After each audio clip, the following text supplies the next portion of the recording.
Hello students, स्वागत है आप सभी का आपके यूट्यूब चैनल प्रिंसफुड एजुकेशन में।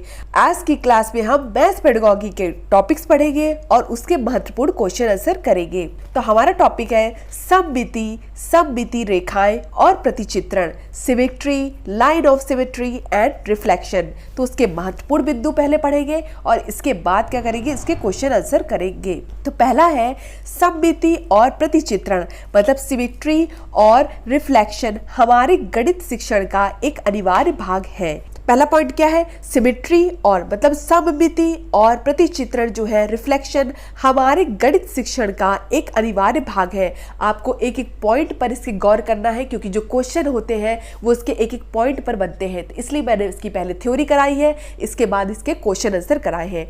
तो पहला पॉइंट है, सममिति और प्रतिचित्रण जो है वो हमारे गणित शिक्षण का एक अनिवार्य भाग है। मतलब गणित शिक्षण में दोनों ही चीजें हैं, सिमेट्री भी है और प्रतिचित्रण भी है, रिफ्लेक्शन भी है। सममिति मतलब सिमेट्री तथा प्रतिचित्रण स्थानिक चित्रण को बढ़ावा देते हैं। तो जो सममिति है और प्रतिचित्रण ये क्या किस चीज का बढ़ावा देते हैं, स्थानिक चिंतन का बढ़ावा देते हैं। नेक्स्ट पॉइंट है, प्रतिचित्रण रिफ्लेक्शन त्रिविमीय विचार क्षमता को प्रोत्साहित करता है। प्रतिचित्रण किस चीज को प्रोत्साहित करता है, जो त्रिविमीय 3D होता है, 3D विचार होता है, उस क्षमता को प्रोत्साहित करता है। पहला पॉइंट हमने पढ़ा कि सममिति सिमेट्री है और प्रतिचित्रण हमारे गणित शिक्षण का एक अनिवार्य भाग है। दूसरा पॉइंट हमने पढ़ा कि सममिति तथा प्रतिचित्रण जो है वो स्थानिक चिंतन को बढ़ावा देते हैं। प्रतिचित्रण क्या है, प्रतिचित्रण जो है वो किस चीज को प्रोत्साहित करता है, तो प्रतिचित्रण जो है वो त्रिविमीय विचार क्षमता को प्रोत्साहित करता है। किसको प्रोत्साहित करता है, त्रिविमीय विचार क्षमता को, 3D जो विचार क्षमता है उसको प्रोत्साहित करता है। नेक्स्ट पॉइंट है, सममिति का विचार हमारे मन में तब आता है जब एक आकृति बिल्कुल दूसरी आकृति की तरह दिखता है। मतलब जब एक आकृति जो होती है वो दूसरी आकृति की तरह सेम दिखती है, तब हमारे मन में विचार आता है। किसका विचार आता है, सममिति का विचार आता है। तो हमने क्या पढ़ा, सममिति का विचार हमारे मन में तब आता है जब एक आकृति बिल्कुल दूसरी आकृति की तरह दिखती है। नेक्स्ट पॉइंट है, जब किसी वस्तु को ठीक वैसे ही दिखने वाली दो भागों में विभाजित करते हैं तो हम उसे मोड़ते या घुमाते हैं, या कहें कि एक ऐसी काल्पनिक रेखा जो अरेखित करते हैं जो उसे समान दिखने वाली भुजाओं में बांटती है, उसे सममिति रेखा कहते हैं। मतलब जैसे हमने त्रिभुज बनाया, त्रिभुज के बीच से हमने कोई लाइन इमेजिन कर ली कि वह त्रिभुज के बीच से होकर जा रही है, तो जो त्रिभुज के बीच से होकर लाइन जाएगी तो जो इस साइड जो दायां भाग होगा वही सेम क्या होगा, उसके बायां भाग भी होगा। मतलब सेम जब किसी वस्तु को ठीक वैसे ही दिखने वाली दो भागों में विभाजित किया जाए, कि मतलब उनको इस तरह से विभाजित करना कि जो वस्तु उसके दाईं तरफ है वही वस्तु उसके बाईं तरफ होनी चाहिए। अगर हम उसको 20 से विभाजित करते हैं तो जो वस्तु उसके ऊपर होती है वही वस्तु उसके नीचे होनी चाहिए। मतलब जैसे हम रेक्टेंगल को ऊर्ध्वाधर और क्षैतिज में काटते हैं, क्षैतिज रेखा में काटते हैं, तो जो आकृति ऊपर दिखाई दे रही है वही आकृति नीचे दिखाई देनी चाहिए, और जो आकृति दाएं दिखाई दे रही है अगर उससे 20 से काटते हैं तो जो आकृति दाएं दिखाई दे रही है उसको वही आकृति बाएं दिखाई देगी। मतलब सममिति का विचार जो है हमारे मन में तब आता है जब एक आकृति बिल्कुल दूसरी आकृति की तरह दिखता है। प्रतिचित्रण जो है वो अनुपातिक विवेचना को प्रोत्साहित करता है। प्रतिचित्रण जो है वो अनुपातिक विवेचना को प्रोत्साहित करता है।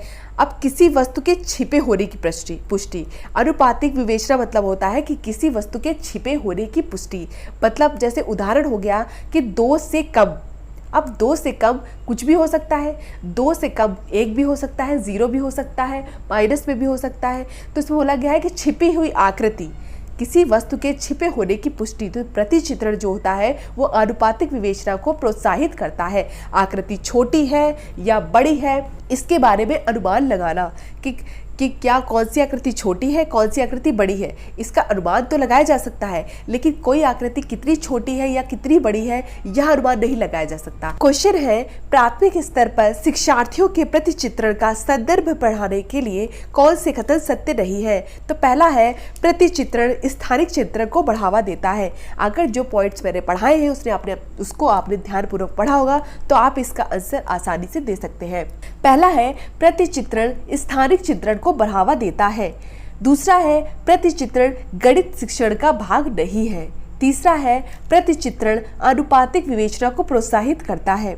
और चौथा है प्रतिचित्रण का गणित के कई विषयों के साथ समाकलन किया जा सकता है।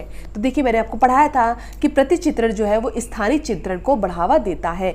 जो स्थानिक चित्रण है उसको प्रतिचित्रण बढ़ावा देता है। नेक्स्ट पॉइंट है कि प्रतिचित्रण गणित शिक्षण का भाग नहीं है। यही सही होगा।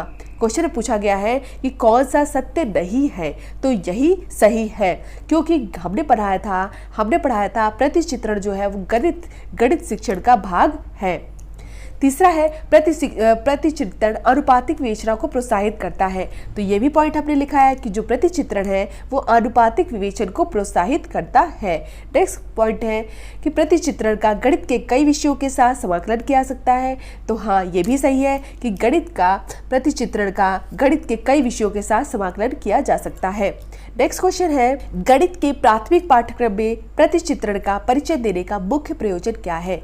कि गणित के जो प्राथमिक पाठ्यक्रम है उसमें प्रतिचित्रण जो है, रिफ्लेक्शन है, उसका परिचय देने का मुख्य प्रयोजन क्या है। तो पहला है त्रिविध विचार क्षमता को प्रोत्साहित करना। जो 3D क्षमता है उसको क्या करना है, उसके विचार को प्रोत्साहित करना। दूसरा है आनुपातिक विवेचन को प्रोत्साहित करना। तीसरा है विषय को सरल एवं रुचिकर बनाना। चौथा है संख्याओं की नीरसता को समाप्त करना। तो पहला है त्रिविध विचार क्षमता को प्रोत्साहित करना। तो मैंने आपको बताया था कि प्रतिचित्रण का मुख्य प्रयोजन क्या है कि त्रिविध विचार क्षमता को प्रोत्साहित करना। दूसरा है आनुपातिक विवेचन को प्रोत्साहित करना। तो आनुपातिक विवेचन को प्रोत्साहित करना भी प्रतिचित्रण का क्या है, प्रयोजन है।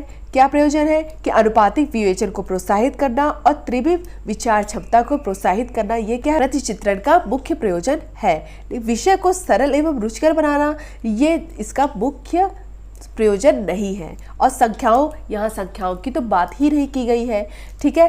तो यहाँ पे क्या हो जाएगा, आपका आंसर हो जाएगा त्रिविध विचार क्षमता को प्रोत्साहित करना और आनुपातिक विवेचन को प्रोत्साहित करना।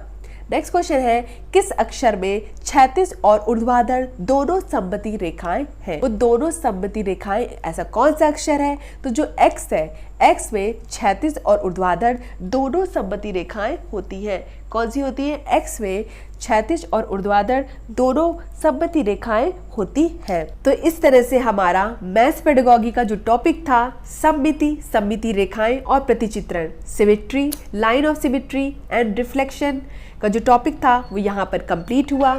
नेक्स्ट वीडियो में जो हमारा टॉपिक रहेगा वो गणितीय खेल और पहेलियाँ, मैथमेटिकल एक्टिविटी एंड पजल रहेगा। हम नेक्स्ट वीडियो में इसको पढ़ेंगे। धन्यवाद, मिलते हैं अपनी नेक्स्ट वीडियो में।